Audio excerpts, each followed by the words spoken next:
आम्ही बाहेर पडलो.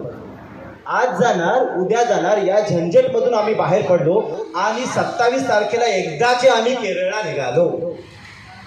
ही नाही ती नाही मग मी नाही बाई, ही नाही येत ती नाही येत मग मी नाही येत बाई म्हणत अनेक जणी उडाल्या. पण पिकनिक त्याच दिवशी नेणार म्हणत मॅडमने सर्वांच्याच विकेट काढल्या आणि एकदाचे आम्ही केरळला निघालो. गणपती बाप्पा मोरया म्हणत S7 मध्ये घुसलो. S7 डबा नंबर S7. गणपती बाप्पा मोरया म्हणत S7 मध्ये घुसलो. ठाणा पनवेल करत कोकण मार्गावर सरसावलो. दुपारच्या जेवणावर कोलंबीवर तुटून पडलो आणि एकदाचे आम्ही केरळला निघालो. खरी रंगत तर तेव्हा आली जेव्हा अंताक्षरीला सुरुवात झाली. खरी रंगत तर तेव्हा आली जेव्हा अंताक्षरीला सुरुवात झाली. Smita teacher, Pradeep sir, Vilas sir आणि डेसिनाने तर खूप धमाल केली. Smita teacher, Pradeep sir, Vilas sir आणि डेसिनाने तर खूप धमाल केली. नॉनस्टॉप गाण्यांची बरसातच करून टाकली आणि एकदाचे आम्ही केरळला निघालो. एर्नाकुलम उतरताच आम्ही तिला पाहिले. एर्नाकुलमला उतरताच आम्ही तिला पाहिले आणि हृदयात आमच्या लव्ह लाईट्स निर्माण झाले.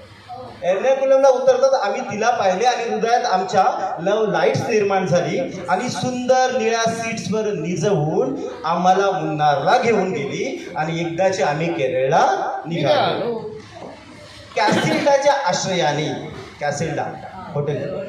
कॅसिल्डाच्या आश्रयाने आणि दिलीप सर, विलास सरांच्या गुणगुणण्याने रात का गुणगुणला ओके.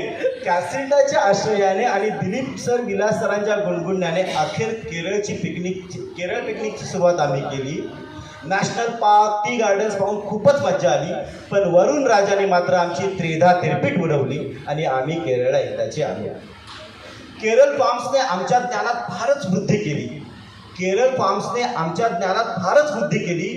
परंतु गोड बोलून त्यांनी आमची बँक अकाउंटच खाली केली. अखेर केरळची पिकनिक आमची सुरुवात झाली. इसके बाद नहीं हो सकता.